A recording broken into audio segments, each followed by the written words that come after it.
Hey Ryan, how you going? Lovely. Lovely. Sitting pretty. What about you? I'm alright. You've had quite the experience on this dating show you signed up for. This dating show. Yeah, yeah. Was there any actual dating? Or was it was this just me copying it? Married man, are you? You got the wedding ring on or no ring? Yeah. Yeah, this thing it's kind of sticking around, you know. Is it more like a prop at this stage? I don't know. Why'd you decide to sign up to maths? What I decided, well, you know what? It was really a YOLO decision.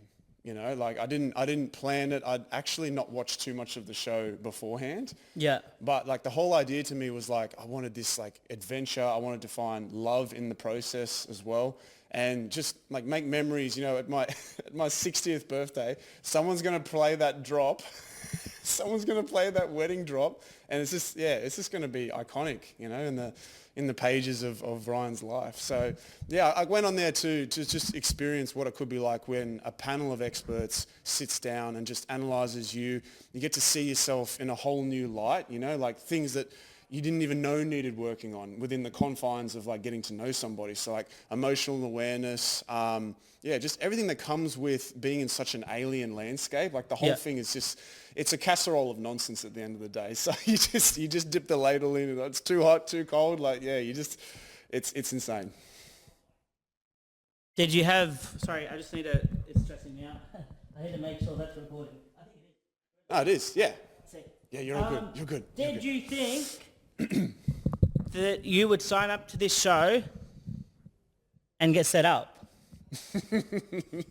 Set up. Well, it depends on your definition of set up, you know, like, because at the end of the day, you can't really get an easy ride out of this, you know. I don't think any couple got an easy, like, just straight up perfect match. You know, there was always challenges. There was always going to be pitfalls, things like scenarios where, like, you get exposed within yourself and you're like, oh, shit, I've got to work on that.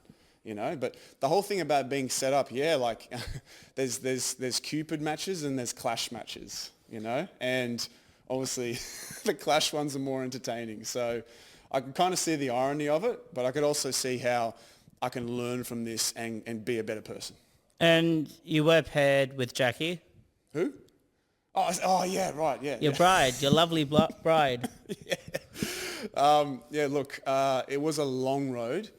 It was a long road. And what you see during the show is me protecting my emotional energy most of the time, you know. So when I was a project manager, I've had a lot of sales training. So I was keeping my tone very neutral. I wasn't allowing myself to be baited or trolled or like just, I think sometimes she wanted an eruption out of me.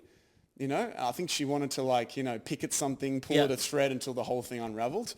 So that's why on screen I'm sitting there going like, I remember that moment. And I was just like, I look a bit guarded, I look a bit closed off because like, I think at some point I had to say to myself, all right, like she's got more masks than a Halloween ball. So which one is she's going to wake up today and put on? And it just seemed to me like she had an agenda, you know, Well, but like I can laugh about it now. That's the best part. I think the funny thing with you guys, because even me, chasing you guys for 3 months, no one had any clue, like, what the fuck was going on between you two. Yeah. Oh, neither did I. Like, one day you are really good, really... Oh, was it all that? Like, tell us. What was... How do you... What was Yeah. going on through your mind? Yeah, living in the apartment, like it is a beautiful spot. You know, it's got great facilities. There's a great support network that you have there as well through Channel 9 and whatnot. So I was so committed to making the best of it. But it seems as if to me it was literally 2 steps forward, 10 back, and then there was a ledge to fall off. You know, like it was so confusing to me how we could be like the most polarizing couple on there, and then 2 days later we'd find common ground in a really weird way and confuse the shit out of people even more. So I can understand where the other couples and even the experts were just like, what? Like, Yeah. it was wild. So day to day, what I wanted us to be a team first and foremost, you know, so build the friendship, have that foundation, and then ultimately like back each other when it comes to those really like testy situations where you got the whole group is grilling you, you know, everyone's throwing back wines and like all that kind of stuff. And that's what I wanted. And I said, look, like we had some friction early on, you know, I'm sorry, I'm not blonde, I'm not clean shaven, I don't work in finance making 10K a week, you know, like the whole making $500 million thing, you know, like it just seemed to me that Jacqui was on there to read out her resume. Yeah, well, her LinkedIn profile. Yeah, that's right. That's what I said. I was like, and that, like the letter writing task, what actually happened there was really confusing to me because I wrote a whole page, like 2 pages about one of my most like amazing but also chaotic relationships where I did fall head over heels in love. It was passionate, it was addictive and all that. And they didn't show my letter at all. And that was me like digging deep, and I really wanted the opportunity to speak on how love isn't enough. You need to make the simple things work day to day. And that's honestly where Jacqui and I fell down so much of the time, because you couldn't even have like basic conversations before you think to yourself, hang on, where is this even leading? Like, is this going to go to a place of chaos or calm? Like there was just, yeah, it was a roller coaster. And can I ask, what did you like about Jacqui? What I did like about her? Yeah. Let's see. Like, to be honest with you, I was really quite impressed by her mind, by the intelligence. It's funny now, but yeah. Yeah. That's it. Because it was used in evil ways, in my in my opinion. All right, let's not laugh. But yeah, what did you love about her? Her mind? Okay. Yeah, I did like her intelligence. Like, I did acknowledge that she was very successful in life. And yeah, like I did love, like it might sound a bit cheesy now, but we did have a moment at the wedding where we're looking into each other's eyes, and I was like, wow, she does have beautiful eyes. She is an attractive girl at the end of the day. And that's why I asked the question. I was like, how is she single? You know, and then I found out. Okay. And you dropped her. I did. Oh God. And what you see on the show is me being like so mortified. Hey, I was so distraught by that too. Because Well, you also ran to producers. Sorry, I got to this. There was also a kind of weird scene where you go and beg producers to delete the footage. Yeah, it was, and that was a bit of contention too, because it was 50-50, like trying to preserve her dignity as well, because no woman wants to be dropped in their first dance in their wedding. Yeah. And obviously I was looking out for myself there as well. Like it wasn't a selfish thing. It was more along the lines of, this is not how I want the wedding day to go. You know, that's what I don't want it to be remembered for. And next minute they're playing it 20 times over and over, you know, like they just keep replaying that footage. And when I watch it back now, I was seeing there, like, and it gradually became hilarious. You know, like, and then there's videos going around of me singing the horses, you know, pick you up. Yeah. And then they've made, what's it like, didn't Jacqui joke that she was going to be a meme? And she's now a meme. Well, that is a prime example of like the flip-flopping and trying to utilize a situation and platform on that to make herself look like either honorable or a victim and whatnot. So when we did the drop, she was like reassuring me that, like, you know, oh, it wasn't even that high up. I didn't feel any pain. I didn't need the paramedics. Like, producers were really concerned about her well-being. And I was like, well, you just tell them if, like, and I was asking her for the next 2 days during the honeymoon, I was like, are you sure you're okay? I feel terrible, blah, blah. I remember I had a moment when I was just like standing in the shower and it was just playing over and over in my mind, and I was just frozen on the spot. I'm like, is this how Ryan's maths journey is going to be remembered? For It's actually funny. Like, yeah, well, it's great. It's great. We'll go down in the history books. It will. And even like, you can't be mad at it, you know. You can't allow yourself to be burdened mentally by these things, because that is a choice at the end of the day. Yeah. So I could have been like carrying that all the way through and being like, oh, you know, I'm the worst guy ever. I'm clumsy. You know, I can squat 200 kilos, but I can't keep my wife off the ground, you know. But yeah, like the irony wasn't lost on me. And yeah, like you got to be a realist. You got to have enough irony to just go, all right, you fucked up. Audiences are very confused with what's going on between you and Jacqui. Did you see a future with Jacqui? At one point, and this is me being as raw as I possibly can. Yeah. There was one moment after a really long day of filming. We're both exhausted, and we're in the bedroom. We just collapsed on the bed together. Just a simple cuddle, you know. And like, it was just that whole, like, you know, it's you and me against the world type thing. And I actually felt like my feelings really grow for her at that point because we felt united for the first time, you know? Like sometimes you're filming for like 10, 12 hours and you just want to, you know, just want to lock your door and just be, you know, just be your natural self and whatnot. So yeah, I did actually start to feel something quite strongly for her. And that was, I guess, one of my biggest pains was that moment was soon lost in the storm that was to follow because she'd find something new to criticize or to argue about. So I was like, am I just wasting my time here? Like, what is your motivation? You know, I had no idea what was going through her head. Her motivation was to be the main character, I think. I think, yeah, like, and I don't want to give this too much air because like it's speculation, and we're that far down the track now that people can see what she was really like. Yeah. You know, like I don't really have to sit here and sort of accuse her or anything or lay all the blame at her feet and whatnot. But the thing is, I was confused internally. She was confusing people externally. And then like the lies that you saw the other night was to me like probably one of the worst things you can do. You know, like don't sit in front of the group and say that you didn't do this or didn't say that and whatnot, because I didn't lie the entire time. You know, like I said some stupid shit, you know, like there's me in those situations in that pressure cooker not knowing how to react and just blurting shit out, you know, like that verbal diarrhea as such. So, you know, just take some ownership, learn to laugh at yourself, Jacqui, and that's what maths is. You know, it's instructional, it can be funny, it can be toxic, but then when you look back, just appreciate it for what it was. She was selected from like, I don't know, tens of thousands of other women. So it's an honor, but don't look at it as a tragedy. Just learn to laugh at yourself. Why won't you shave your beard? Never. It's my identity. Oh, you know what? Do you remember at the start of the series how I came in and it was really short that one time? Yeah.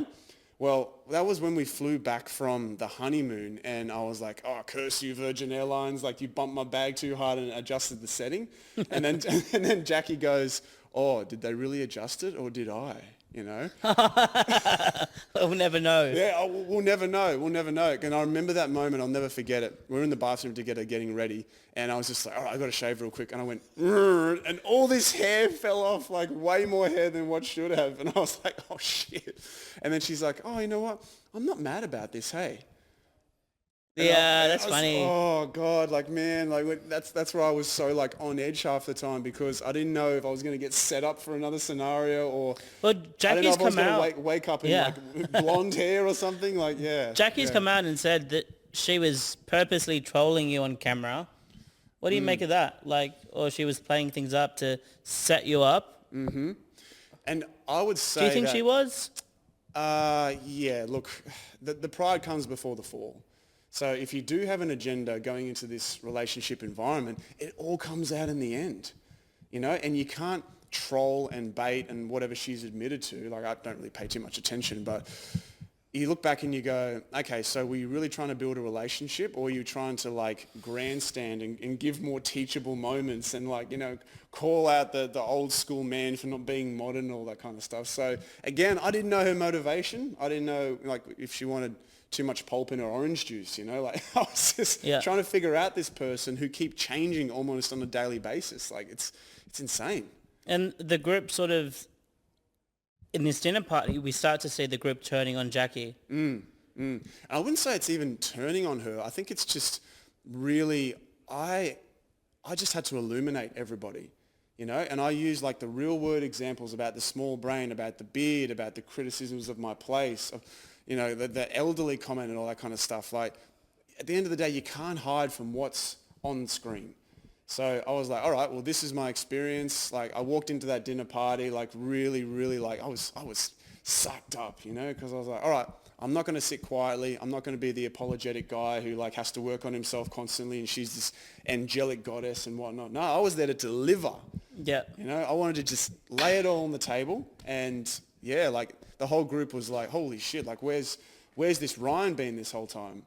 And I said, he's been there. He's just been under a cloud of like protecting my own energy, you know? And you almost try and break up with her at that dinner party, but she wants nothing to do with, there's no breaking up with her, Ryan. Stick a fork in me, I was done.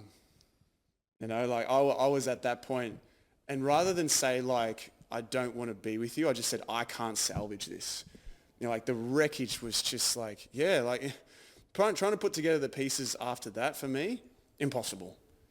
Impossible. You know, like you came into my home and you acted like a brat. And at the end of the day, everyone needed to know that. You know, I wasn't going to sit there and go like, oh yeah, home stays was good. Like we had a bit of turbulence, but we're stronger for it. No, fuck that. Poor Freya. Oh, my Freya girl. And the best part about her is, she is a rescue, and she's just got the most beautiful temperament. So when we were doing all the filming, like the camera crew and the producer that was there, they were obsessed with her because she's so well behaved and she's so calm. And then you see on the screen where she's outside and she looks sad, you know, and I'm just like, well, she wanted to be with us the entire time. And they had cameras that were like this big and they had all the sound equipment, the lighting. There was 3 or 4 people in like a small area. And she was just running around playing games and they're like, hey, Ryan, like we love her, but she's just got to go outside for the next couple of hours, you know? And, you know, people are like, oh, you know, she looks sad and like she's never allowed inside. And I'm like, oh, God. Just don't be gullible. Just realize that all those situations happen for a reason. And Jacqui had a bit of beef with some of the other brides, mainly Ree. Ooh, my word. Why do you think that was? Was there anything Ree did to trigger Jacqui? Look, like I'm still good friends with Ree and Jeff at this point, you know? And it's really hurtful to me to see someone who I know to be a sweet, kind, compassionate, emotionally intelligent and mature woman like Ree get like attacked and harassed and called all these things that she simply isn't, you know? And that's what I think. I think Jacqui's main problem is that they're the neurons and the receptors in her head that connects accountability to ego are just missing, you know? So for example, with the whole Ree thing, it was literally a vendetta. Like she was crying and weeping about Ree and saying she was the group bully and all this for like a week and a half. And like, I've got a handwritten note from Jacqui saying, thank you for being the best husband, supporting me through that. I was crying, blah, blah. But I took real issue with her coming at Ree at that dinner party. But I was torn between like, be a good supportive husband or go with what you think is right. Because I didn't think Ree was in the wrong. Like when Jacqui reached out and messaged Jeff and lied to me about it, like she got his number because she said, oh, I want to text Ree and ask about gym wear. And next minute, she's setting up a meeting with Jeff. Like, Ree has every right to be upset about that. Literally, the only problem that me and my friends laugh about, the only problem that Ree and Jeff ever had was Jacqui. The entire way through. She's the only one who brought the tension to their relationship because they're golden. Like, they're two fantastic people. They did the experiment the right way, didn't rush things, just lent into their natural harmony.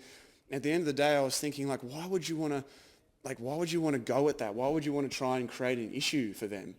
And yeah, like she even sent messages to production saying like demanding Ree be held accountable. And for what? Oh, I don't know. I don't know. Like that was so confusing for me because Ree was just speaking her mind about the heaviness, you know, that she experienced. And then Jacqui turned that around to her being the victim.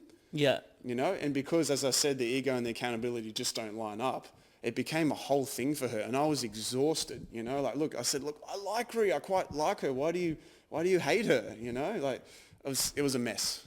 What was funny, I found on the show the other day, I think Jacqui sort of makes a point about how you're not the ideal partner for her, and she describes the ideal partner, but she's obviously in a relationship now, and her checklist Clint does not tick any of the box, like her requirements. Oh, except for the cash. Yeah.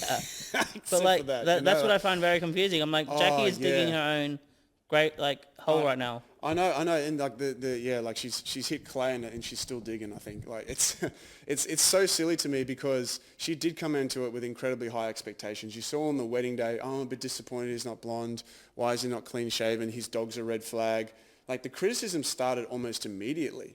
You know, and like I didn't even know that all those things were being said on camera until the show actually came to air. And I was just thinking to myself, were you ever really happy? You know, or did you just like pretend to be when it suited you? You know, so her ideal man, I still have no idea what that even means. You know, so with her and Clint now being together, Like, you know what I mean? I could take the whole bitter, jaded side and be like, oh, you were messaging him while we were still together, which is true. Yeah. They started forming the relationship when Jacqui and I were still married. She even admitted to me one night, she's like, oh, after one night when I was really upset, I actually called Clint at like 3 a.m. They had a conversation over the phone about her being so upset with the experiment, with me, with with everything. And just to me, I was like, well, that is actually, that's the foundation of cheating right there. Yeah. So for her to start that and then like, hopefully they're happy. We will know. I don't absolutely have no idea with the ranting and the obsessive 24/7 condemnation of me and all these social media things that she's doing. Like, I think I'm blocked, so I can't even see them. But Well, so Jacqui has gone rogue. What do you make of all apparently. of that? Well, like she did. Of course she did, yeah. What do you make of all her stuff? Oh, foolish. Like, talk about jumping the gun. I think February 2nd was the date of our wedding episode, and I think it started then. And that's what I said to her at the end of filming and everything. Like, I'm not going to give away too much, but I said to her, look, be realistic about how you're going to be portrayed, because our relationship wasn't clean cut. It was chaotic. There was ups and downs. I was in the wrong. You was in the wrong, this, that, and the other. But don't expect to get the golden girl, standout bride, femboss edit that you really want and desire. All right. So don't put all your eggs in that basket. And then when the wedding episode went to air and she's saying all these horrible things, and then immediately gets on social media and starts that rogue crusade, I was like, oh, brother, So what are you doing? Just enjoy the ride like me, I messed up, but I can sit there with like 50 of my mates and have a watch party and be like, oh, look at this dickhead, you just got to have that self-irony, like, don't take it so seriously. And what was your reaction to that? Like, were you upset? Like, how do you... I think what upset me the most was she was preaching on and on throughout the whole experiment about how emotionally intelligent she was, Yeah. And that's what I mean. Like, I can't stand hypocrites at the end of the day. So if you want to go buck wild and criticize Channel 9 and go after them and make all these outrageous claims and allegations and all that, that's just exhausting to deal with, to witness, to be a part of. Like, just imagine. Can you imagine when she's sitting down in Clint's house, right? Poor Clint. I know, and the Samoids are running around and she's glued to her device, right, in perpetual negativity. Like, her energy is just real bad. Poor Clint. How do you then purport to be in a happy, healthy, like, moved on relationship? And she called it a long-term one. I'm like, well, you know each other 2 months.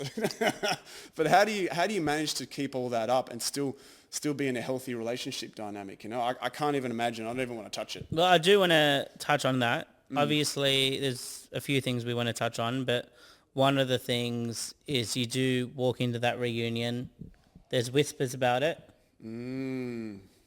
Yes. Yes. You walk into that reunion, Clint and Jacqui confirm thing. They do. Not as if I didn't already know.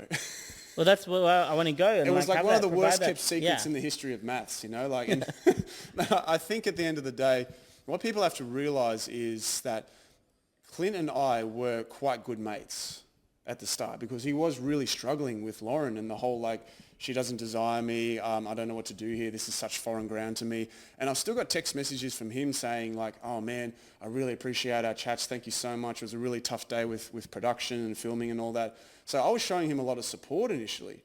And then Jacqui, we all exchanged numbers at one point, so I knew they were, like, texting a little bit, but I didn't know to what extent until she admitted to me that she called him when she was upset one night.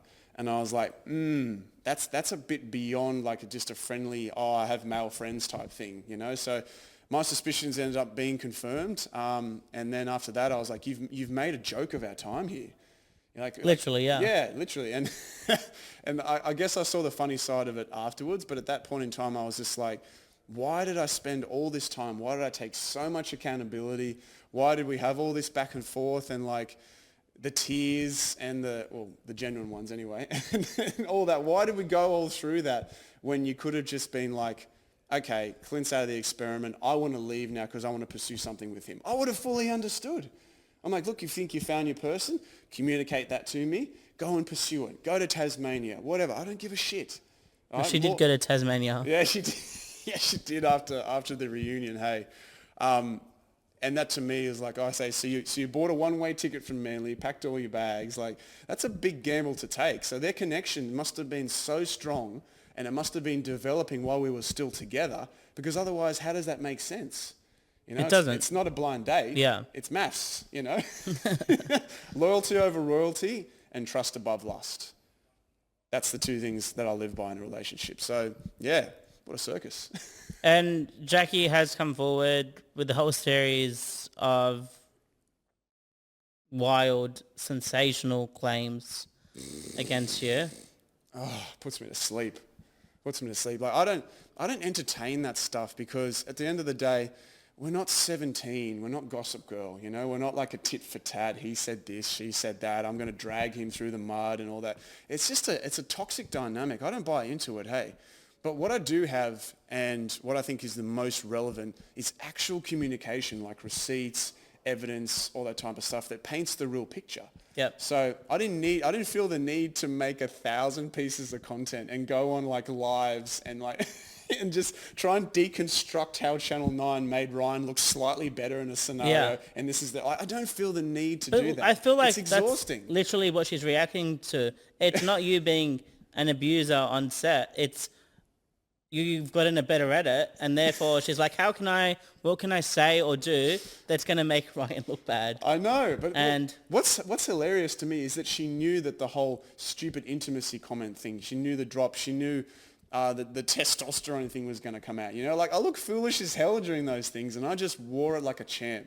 Yeah. So why would she be that like committed and obsessive with trying to like, you know, undermine Big Brother and like this is what Ryan's really like and whatnot. And that's what people need to understand too is when you're in maths, you're in an environment where it is highly monitored, right? And it's not just for safety, it's not just for mental support, it's to also catch bad behavior out. So like the whole Paul hitting the door thing or like whatever else was going on, maths wants to capture that because that's someone acting poorly. Yeah. You know, and they can call that out. If there was any instance of me being like aggressive or threatening or whatever other bullshits he's claiming, then that would have been front and center and the experts would have heard about it. And like, that's what I mean. Like, why create this fantasy and just, as I said, enjoy the ride? Yeah. And did you enjoy the ride? For the most part, yeah. For the most part, until at one point, yeah, I had the gutful. You know, I was just, I can't digest this anymore. You know, like I can't be a part of this farcical relationship where you say one thing to me, which is all nice and sweet, just to like, I don't know, I guess just to calm me down and get us through to the next stretch or whatever. Do you think Jacqui was constantly trying to do that? Is like... That's what it felt like. That's my like, genuine let's just feelings. get to the retreat. Let's just get to final vows. Yeah. Let's just get to the ending. Yeah, yeah. That's genuinely what I thought because who sits there on the couch and then goes into a giggling fit? You know, like... Well, that's what's going to happen. We haven't seen that yet, but that's what's going to happen this weekend. Well, even at that dinner table as well, and she starts laughing and no one else is laughing with her. I'm like... And I was like, these people are not amused. Yeah, but but I don't rant and rave about it. I get on my righteous train. You know, like it's all aboard. And from that point, I was just like, I got no faith in you, in us. Like, why do you still want to be here? So we'll see how that plays out. Final vows. You both go in there ready to dump each other and go in ready to make the ending yours. You think? Well. I've got to say, I can't speak for her, but I wanted to go in there and not have any animosity, you know? I was even entertaining the possibility of us being friends and making funny content and stuff because, you know, we did the shrine, we're looking at different things to do on TikTok. I was like, at least we can get something out of this, not have this salty, like, shipwreck of a thing where you look back and go, oh, fuck, like, I regret everything. No, just make something positive out of it. And then for me, Final Vows was like, yeah, I'm going to touch on what worked for us, the beautiful moments, a bit of nostalgia, and then say, all right, this is where I found you difficult, but not in an aggressive way. You know, make light of it and just say, look, we're not good together, babe. We're not good together. We're literally... Did she know that, though? Like, did she know that you guys were toxic together? Come on. Like, Oh, do you reckon she thought it was normal in her head? Like, I'm trying normality to... wasn't in the equation. I've never been, as I said, in a relationship like that before. Never once in my life. And I've had a few ringers, you know. Yeah. I've had a few I've had a few chapters where the pen split the page, you know. But for me, I went into final vows and I was like, okay, yeah, we're definitely not going to work. But then she went in there. She wanted her like FU mic drop moment, you know. And I was just saying to her, I was like, I hope you're happy with how that's going to look, because you've been caught out lying. You know, Jeff's called you out. You've told lies. Like, there was 5 different lies at that dinner party, you know. And I was sitting there watching it going like, oh my God, like, just shush, just, you know, like I actually felt a little bit of sympathy, because I can see the humor in it all, but I can also have empathy for people who are put in a tough spot. You know, like I was a stuttering mess at times, you know. I was like, I don't know what to say. Like, I'm just getting these questions and there's all these cameras flashing and I'm just like you freeze up. But for me, it seemed like she had an agenda, and that was what was really disturbing. Oh, it is disturbing, yeah. Yeah. Because we don't know what that agenda is. Yeah, exactly. Well, I mean, to me, she just told me that she wanted to make the most money from this. She wanted to make money. She wanted to be famous. She wanted to go to... She told me that you and her were going to go make your public debut at Fashion Week. She had a lot of plans for you guys. Oh, did she? I didn't see her Outlook calendar. Yeah. I had no idea that... I honestly did want to keep the relationship in whatever capacity we could manage, you know. So if we were going to make funny content, that could have been amazing. That could have been really good, you know? Making content together... After we just had like all that turmoil, why not take the piss out of yourselves? Why not just be like, you know what, we were idiots here. Let's make let's make some funny TikToks out of it, blah, blah. But then at the end of the day, I was just really I was really hurt by the way she decided to end the whole journey. Yeah. You know, like she came back at me with more criticism. I'm like, that didn't go so well for you the past couple of weeks, you know, like, and I gave her an out. I said to you, look, you're clearly not happy. Like, I will write leave with you just to preserve both our sanity. You can go back to Manly, have your seaside adventures that you usually go on, and just be eternally happy. I don't even know what she does for work, but still, like, you can go back and find your routine and be happier again without me, because I'm clearly not the one for you. Can I ask when you gave her an option to opt out? I can't remember exactly when it was, but definitely before that recent dinner party. Yeah. Yeah, definitely that one. Because we were separated after homestays. And I said, look, that was a shitty time. That did not go the way I wanted to go at all. You didn't enjoy yourself. You ran back to the apartments. I got 3 days at home with Freya, so I was like, I wasn't too unhappy with that. But I just said, look, like, I don't think that we can salvage this. So did we see the dramatic moment Jacqui storms out of homestays and leaves? Doesn't she leave? That didn't make... Yeah, I know. I heard about it. I was like, did that happen? Yeah. I don't remember. But... that whole homestays thing, like, I obviously feel very strong. I love Adam and Carla at the end of the day. Like, they're like my little... You know, they're like my champions, you know. So they wanted to see me happy, but they also wanted to ask her some questions about what they were confused about. Yeah. So by the end of it, I was thinking to myself, this isn't going to have a lovey-dovey hug you bye ending. But when she got up from the table with her friend, she went and sat at another table and was sulking over there, like probably 10, 15 meters away, right? And I was just like trying to get her attention, waving. I'm like, well, you know, let's just come back over. We'll talk it out, blah, blah. So my friends individually asked production, we feel bad. Can we go over to Jacqui and say we're sorry, apologise for our part in that, for the raised voices? And production's like, yeah, why not? Sure. So each of them went under individually to do it. And what did she do? Turned them down. Just shut them down, hey. You didn't see that on TV? No, we didn't. And that's why Adam and Carla are quite upset too, because, yeah, like, it was regrettable how that conversation went. But at the end of the day, they felt culpability, and they were like, we just want to go over there and make sure she's okay, because she was crying and whatnot. So they went over, apologised, and she was particularly rude to Carla. Yeah. And she just said, no, doesn't matter. I'm going home anyway. No, just leave me alone. Well, she knew she looked so silly, didn't she? Well, you never know with her. You never know. Like, she might act silly because she thinks it's endearing to people. But then when the actual footage rolls, I'm like, babe, you look unhinged. I'm sorry. Yeah. There is something we got to talk about. Ooh. Well, when you get that look on your no, face, I need know to the ask it. cheekiness So, is coming. All right, no, all right. well, a lot of people don't know this, but there was like your journey started off rough. There was a lot of headaches for you. Something happened on the honeymoon. Afterwards, then you had to get legal team involved. Yeah. Sorry. Yeah, Gotta go like, there. like, yeah, I know, and Otherwise, the story is just going to get twisted.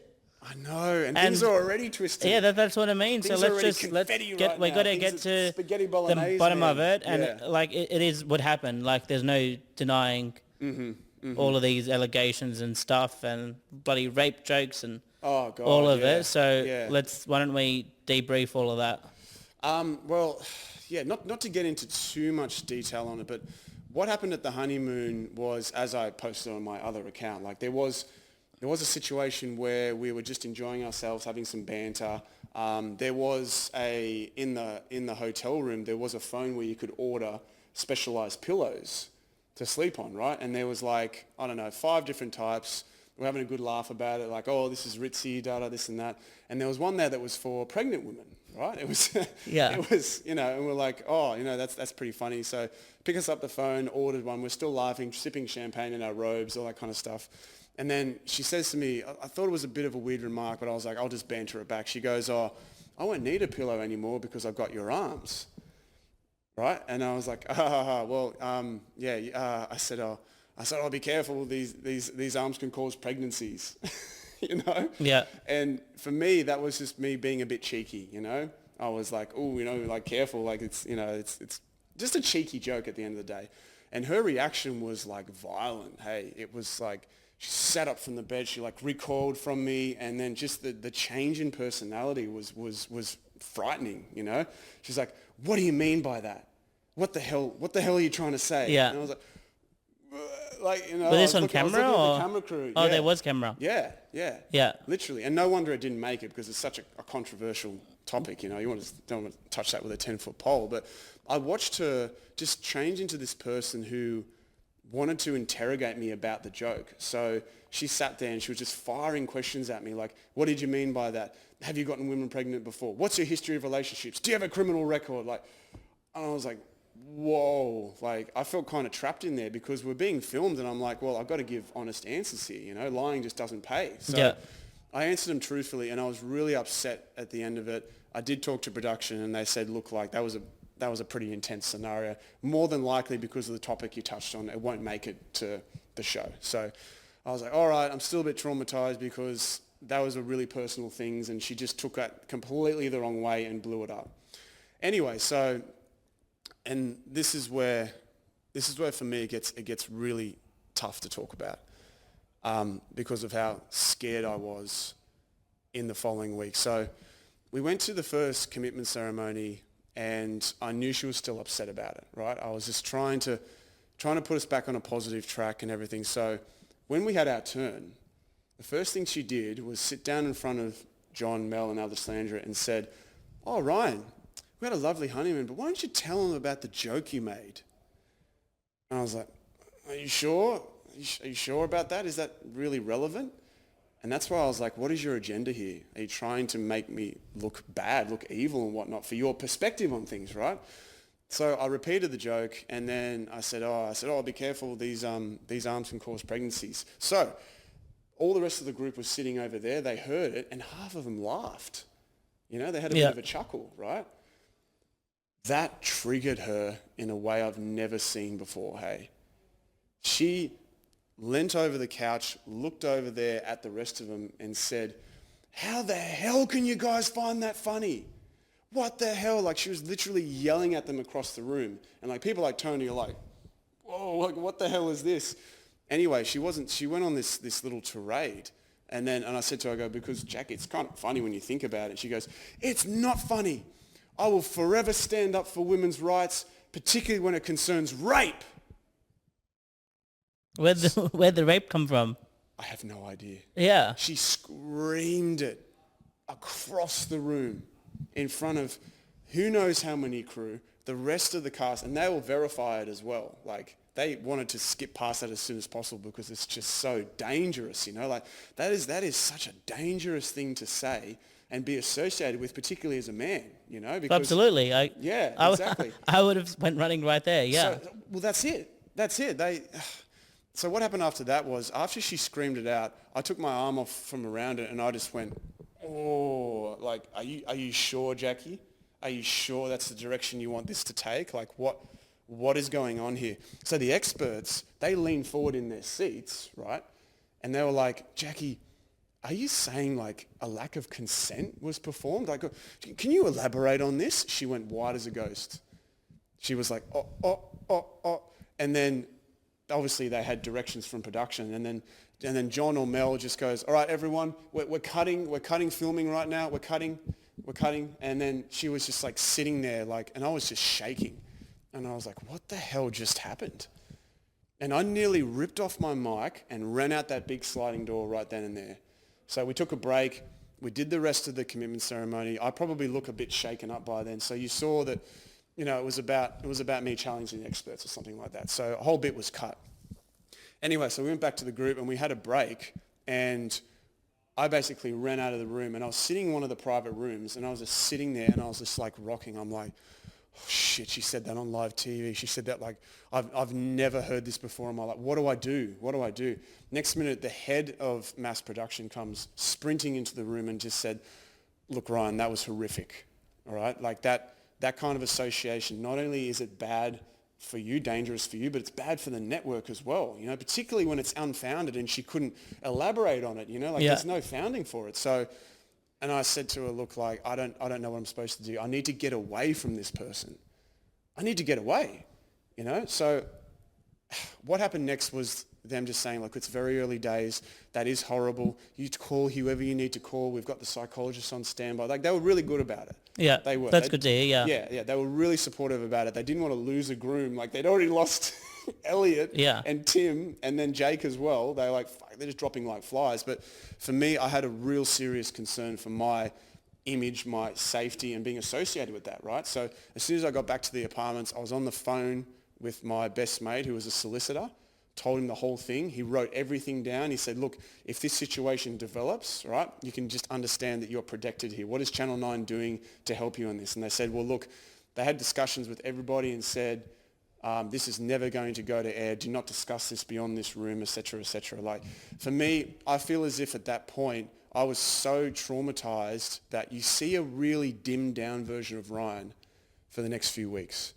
But that's what I was going to ask. If that happens, my energy was just like week stifled. one. Yeah, that's happened week one. So like, I was scared shitless. No wonder why I'm like. And that's why intimacy was such a big issue for us, because how do you go into that scenario and just wondering where, like, you know, if I do become intimate with this person, are they then going to follow that same train of thought and then accuse you of it? You know, because the act has been done. There's all sorts of ramifications of that. That can follow you around for life. Yeah. You know, so for me, it was just, I was gobsmacked. Yeah. It's terrifying. And then she complains that you don't want to have sex with her. Yeah. And, you know, like, there's a bit of pain in that laugh, but genuinely, like, I look back and I can laugh at it now because, you know, it was horrific, and it was like seriously traumatizing. I couldn't sleep for like 2 or 3 nights, like, and trying to form a relationship with someone, even a friendship, when all trust is gone. I feel like she broke that trust for you like week one, like that honeymoon, you're done. Very early. Very early. Like, and I could move past the joke being taken a different way, but the fact that she brought it up at the commitment ceremony and then had that extreme reaction to it, and even after a few days, I said to her, look, I'm still suffering from this. Like, I seriously want to keep my distance from you. Like, just we'll take this thing one day at a time, see how it goes, blah, blah. But I'm like 2 seconds away from leaving. She's like, no, don't go. Like, I don't know why I said that. I'm so sorry, blah, blah. And then she starts complaining about that we weren't getting intimate, like, either soon enough or often enough, you know. And then she's on camera at the retreat saying, oh, we've only had sex 3 times. You know, like, oh, he's saving his testosterone for the gym. Did you ever think I was saving my testosterone because I was fucking terrified of you? Like, yeah, but that's the reality of it. My God, man. Like, and that's what people will never see, because obviously I do have a great relationship with Channel 9, you know? Yeah. Like, I love to contribute towards the production in itself. And yeah, like, editing, frankenbiting, I've got no interest in that. What you see on screen, I just own it. Yeah. I just own it. But what happened behind the scenes was so fucking scary that's why you see Ryan. I'm in salesperson mode. I'm in like neutral tone of voice, monitoring my energy, making sure I don't have an outburst. And that's why people are like, oh, he looks really guarded. Oh, he looks controlling. He's not like, he's not giving Jacqui any emotion or whatnot, because I couldn't. I was like physically, mentally incapable at that point. So yeah, it was difficult, but I did really try my hardest to make the best of it. And she completely derailed TJ and Beth's wedding. Oh God. I did have to apologize to TJ and Beth on behalf of both of us there, because I was still seething from that rap sheet in the morning. Like when your wife sits you down and has all these different fonts and bullet points of how she doesn't like this about you and you should be doing that. And like, yeah, that was, again. What was your reaction to her whipping out her laptop and going? Oh, I was like I felt like I was in like a board meeting, and my performance review was up. Yeah, I didn't hit this KPI. Oh shit, I didn't make this quarterly target. Like, it was really so stupid and so toxic to the relationship. Yeah. So I walked into that wedding of TJ and Beth. I just wanted to have fun. Yeah. And then I got the bomb dropped on me that she's been texting Jeff. And then she turns around and gives Rhea the filthiest death stare. So did you know that, what's her name, Jacqui, had text Jeff? Or No idea. You learned about that at the... Well, actually, no. You know what? I was aware, but not for the reason that she told me. So she wanted to get Jeff's number to ask Jeff for Rhea's number to ask her about gym wear. Yeah. That we're all getting at the time. Anyway, so I didn't think too much of it. I was like, yeah, that's pretty normal, blah, blah. And then Rhea just drops this bomb in front of me at the table. I had a mouthful of chicken. And I was like, what? Like, what the fuck is going on here? But for her to then not say sorry to me and then not say sorry to those two, like, we've all seen, like, she's leaked the text or whatever. But what you didn't see after that was her conspiring with Jeff to control the narrative and try and expose me on camera. I've still got those texts. Did you gaslight Jacqui? Mate, I was a canary in a coal mine, all right? I was trying to find the exit. There was no gas to be found in there. We tested that shit, Did you abuse Jacqui? Oh, good Lord, no. Good Lord, I don't even know. Like, I think in this day and age, terms like abuse, gaslighting, fawning, or like, it's used so liberally, and it can stir up such a fuss that people just overlook what's not being seen, And like, for me, I am the last person. You can ask anyone my entire life. You'd think, particularly with people on the show who do have a little bit of a past, like Tim, for example, he's got a whole backlog of offended women and fake profiles and all. Like, sorry, Tim, but like, he's the prime example. Like, when people see this and people make the claims online, other people come forward. But what I do want to say about you is, stuff. like, obviously I've received a lot of tips about some of the other guys and brides. I've received nothing about you. Not one person has come forward and said, Ryan bullied me in high school. That's right. Ryan abused me, kicked me in primary school. We've had nothing. Yeah, exactly right. Like, I can't even remember a single date or a single chapter of dating someone that went badly either. Like, obviously I wasn't the right person for them, but I never was disrespectful. I was never abusive. Fuck me, dead. And that's what I mean. Like, maths does bring out a whole like kaleidoscope of someone's past, like, and we've seen it with Adrian as well, which is unfortunate. But at the same time, people don't stay silent. When someone else is calling out the same thing as you've experienced, you're like, this is my chance. If you were afraid before, I can come out now, and like, I've got an ally, Not a single peep. But I do want to ask there's no skeletons in my closet besides isn't. the Halloween costume. That's it, mate. Like which one? Oh, the one where I'm dressed as a gladiator. Oh. I'll whip that one out. What I do want to ask about is the public's reaction to you. Like, what's that been like? I've got to say, in the social scenarios, like face to face, never had a single negative, hostile, or even like, the one person was mildly critical of the head comment, like, all right, I'll cop that. But the public just love it, like a lot of them are quite afraid to come up to you because it is the biggest show and whatever.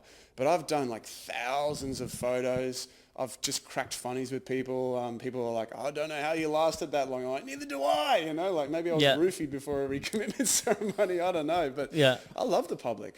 I really do. And honestly, I knew I was going to get hate, especially online. Like the lounge room warriors and their judgment and whatnot. Like it just slides right off me. Yeah. Because I'm not going to argue with what's on screen, particularly since I've said it. That's just doing your own head in at the end of the day. What hurts you the most? What hurts me the most? Oh, that's a good question. What hurt me the most about that entire experiment was how my marriage was a joke to a lot of people. Yeah, I would say it was. And I never wanted to be so farcical, like I wanted to lean into the positive, I wanted to be a team and whatnot, but we just look like clowns half the time, we look silly. Yeah. We look really silly. At the end of the day, I think to myself, you know what, we've done a public service by entertaining a lot of people and showing them how a relationship is not done. Like, don't take a page out of our book, but literally it's one of those things where I will forever remember it fondly. And like the hurt that I went through, it only makes me stronger. Yeah. I've overcome a lot of adversity in my life. Like my identity through high school was fractured, from the mistreatment and whatnot. At 13 years old, I was the glasses wearing, bowl cut trumpet player, like the whole Harry Potter thing and whatnot. I was very intelligent. I wasn't particularly sporty. I had a mild grass allergy as well. So contact sports was a bit tricky. And from that point, I was so fractured. It took me many years in my 20s to find who Ryan was. So where did you find that confidence?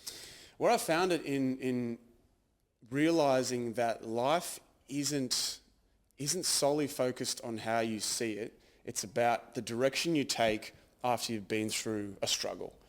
And a lot of people don't recover from these things, and it leaves them with this residual anger.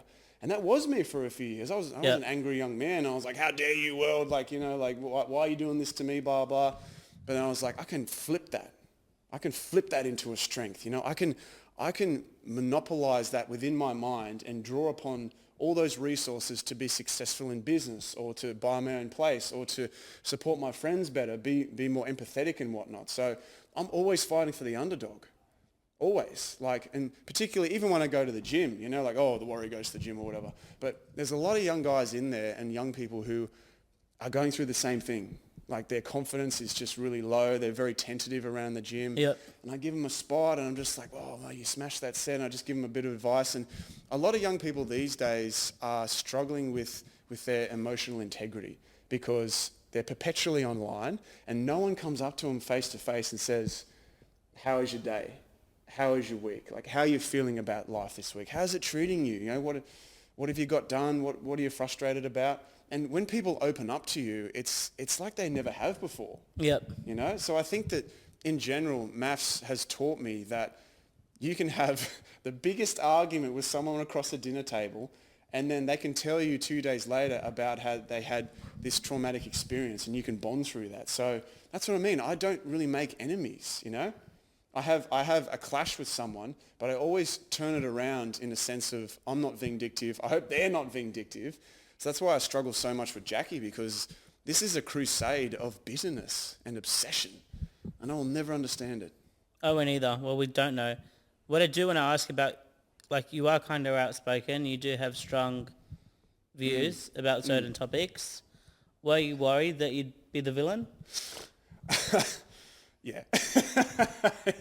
Tell us. There was a little nugget of fear in there. There was, because in those situations where I'm acting like a complete tool, that can be obviously used in a way that frames your entire personality for the world to see. There's like 3 million people are watching you say this stupid shit and you just cringe inwardly, But at the end of the day, I think a villain by definition is someone who is probably aware of what they're doing and like they refuse to show any growth.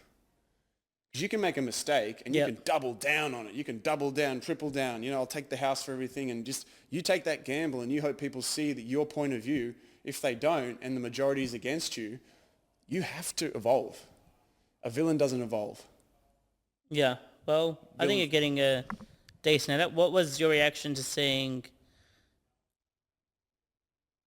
the show play out exactly as you remember it? You know what? Particularly in the last 3 weeks, I just didn't give a shit anymore.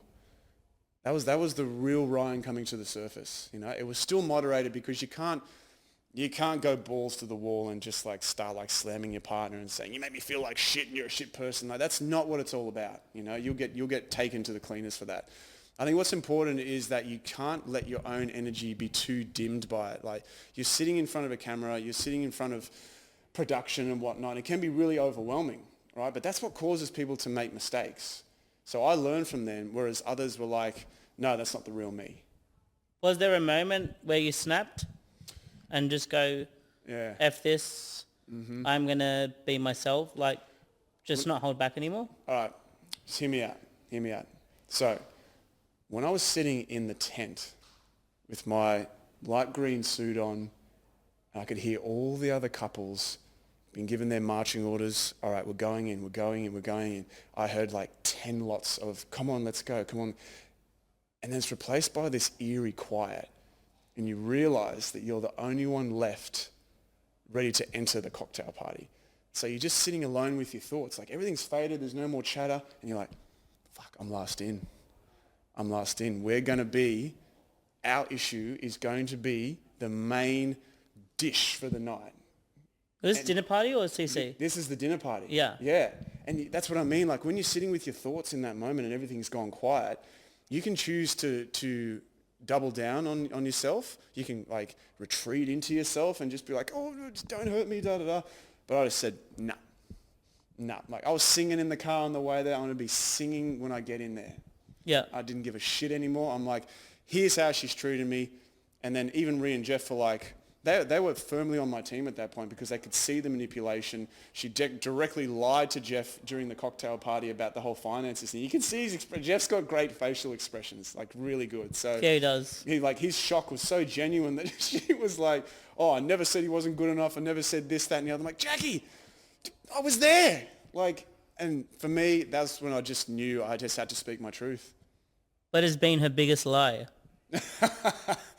Oh, like during the show? Well, let's come out since overall, what's the biggest, your favourite lie? Oh, you know, I hate spending time on this because there's so much other stuff to talk about. I don't like to give I don't like to I give just think these, it's funny, to be honest. Well, it is hilarious too because someone who, as I said, is claiming to be so happy, moved on and fulfilled and healthy has spent an obsessive amount of time trying to paint me as something I'm Remember, not. it's me asking you, not you bringing it up. Yeah, I know. Yeah. So what I would say to that, I think the biggest lie, the one that obviously causes the most, I'm not going to sugarcoat it, suffering to people in my life is when you do get accused of something like DV or being abusive or intimidated and threatening and whatnot. It causes a lot of pain. Yeah. It causes a lot of pain. There's Well, absolutely. I'm not going to lie. I've been accused of it when you did. certain You told podcaster, me. yeah. Yeah, you told me. And like that shit hurts, man, you know, and it has a ripple effect. So you're talking about a balancing scale. On one side of the platform, you've got one person's ego. On the other side, you've got the implications of horrible allegations, right? Those two never balance. So on this side, which is my side, you've got like my friends, my family, my loved ones, people who know me, people who I've dated in the past, and genuine victims of DV and abusive relationships who are in my inbox saying how upset they are. They're crying at watching her content. They're so angry. They want to send her the photos, the police reports, all that kind of stuff. So that's the worst lie of all. Yeah. It is the worst lie of all. And like, So how do you respond or react to that? Not respond, but how do you don't retaliate. react to that? Yeah. And like for me, I'm still human at the end of the day. You know, I've still got a beating heart. I've still got my own sense of justice and pride and whatnot. But what I did do was I held on to messages, communications and evidence, right? That just in case something like this would happen. I'm not saying I predicted it, But just with her character and how she was so caught up in the edit and wanted to be the golden girl and all that kind of stuff, I was like, oh shit, well. Did she want to be the golden girl? Oh, hell yeah. She wanted to be the standout bride. She wanted to be the woman who was teaching the man everything he should be, in a relationship and coming out a hero. That's what she wanted. So for me, the worst part about it was like, yeah, like I'm sitting through this edit as well and I look like a jackass, I look like a dumb shit who has the emotional intelligence of a tree, but I still copped it. So I guess that for me, it's really upsetting when someone would make accusations when, for one thing, there's nobody else who would corroborate that. And I'm not saying that like abuse doesn't take place behind closed doors and everything, but it's maths. Like that shit can't stay hidden. And it's against the law too. It's illegal for them to facilitate any slight indication of what's going on there. So like the hurt for me was being like, oh, Jacqui, like this is the path you're going to take. Like go rogue as much as you want, but leave my family, me, my friends, leave Rhea out of it, leave Jeff out of it, leave Tony out of it. She even went at Tony at one point. Yeah, I saw that. Like she's poisoned the well. Well, she's got nothing else to complain about. I know, she's poisoned the well, and it's just sad. It's just sad. And like I go about my business, I ran into, who did I run? Oh, Tony and I have been going out to all these Macedonian events, and just standing on top of drums and just celebrating this thing for what it is, like that's the best part of all this is that we don't go on there to make money. We don't go on there for fame. Like, can you imagine Tony wanting money and fame? No, like the dude's as genuine as they come and we're best mates. Yeah. So that says something about you too. Yeah, exactly. Like I'm mates with Adrian, I'm mates with TJ, I'm mates with Elliot, I'm mates with Jeff and Ree. Don't forget about Tim. Good old Tim. Good old Tim with his with his antics. That scallywag. Every time I think about Tim now, of the photo of him, him passed out outside the concert, oh man, it's too funny. It is. It's a sad do you have thing, any regrets about your time on the show? Yeah, I do. I solemnly and ironically regret that the Ryan you saw at that dinner party in that nice suit wasn't more present and wasn't speaking out earlier. That's one of my biggest regrets, Some people say like, do you regret writing Stay that many times? And I said, well, no, I don't. I don't regretting Stay. As skeptical as the whole world was, as ridiculous as it might have looked, I still had faith at one point and another. I still wanted to make the best of it. I didn't want her to be hurt. I didn't want me to be hurt. I wanted to see that. I wanted to demonstrate to everybody that we could be good together. But then that hope faded, but my optimism was still way too high. Yep. I should have wrote Leave earlier, probably like a week before that, before Homestays. Because now, like, obviously my best friends got involved. She went to my home, like poor old Freya got involved as well. So the whole city of Campbelltown feels attacked. Yeah. And oh my God, watching her trying to spell Campbelltown. I saw that. God. So at least I'm sitting here laughing. I'm in one piece. Like I'm a happy guy. Ready for your OnlyFans debut? Woo! Like, yeah. Listen, like those type of things to me, like it's very shaky ground. But maybe someone's caught sight of the text messages that Jacqui was sending me. Apparently I'm half decent in the bedroom. So is that plans to join OnlyFans? No, are you teasing it? Oh, look, I no answer yet. Oh, I can tease everything, Like I might go to Madagascar and like and work over there or something. I don't know. Like anything can happen. That's the beauty of it all. Like I'm moving with the flow of things. I've got some things in the wind, but like the whole OnlyFans thing is going to be controversial. But yeah, like I guess if I sell my soul, no, no. Like we'll see. Cool. Anything else you want to talk about? Let's see. I don't record this part. I'm just going to... Obviously. Yeah. I'm going to have a genuine think because there was something, hey. Yeah, like, you know what, Ali? What I want to touch on as well is from an outsider's point of view, when I have like the antique samurai sword and I have like the collectibles and stuff like that as well, how funny is that all, Ryan, are you a hoarder? You got it. I am a passionate collector of souvenirs. But what you saw there was that's just my office, right? So you didn't show the big bedroom, you didn't show the freshly renovated bathroom, you didn't show the big yard, the big pergola, the tennis table where Freya's running around all happy and shit. It was just like skulls and googly eyes and stuff from around the world. And I was like, you know what? I don't give a shit what people say. Like, I'm proud of everywhere I've been. You can pick out any item on that shelf, no matter how fucking raggedy it looks, and I'll have a story behind it. You know, and it will go eventually into one big box one day when I find the one. You know, when I find wifey and we get into a bigger place, that's not going to be out on display. That's just for me. That's just Ryan doing his thing. You know, and everyone deserves to have a little man cave or a little sanctuary. You know, You don't want to know what's in my bedroom. Are you lonely?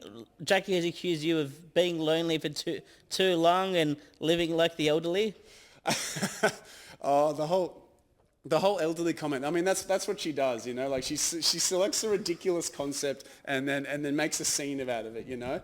But like at the end of the day, she's like, she's not all the way wrong. Like it can get a little bit lonely, you know. It can get a little bit lonely when you do want to find the one and you're doing your best and like you've got all the dating apps and you're just sitting there going like, fuck, like Sydney's terrible for this, you know. But yeah, like there has been a little bit of loneliness in the past, but ultimately, like I've got so many friends and family in the area. I've got Freya and whatnot, so those are rare occasions, you know.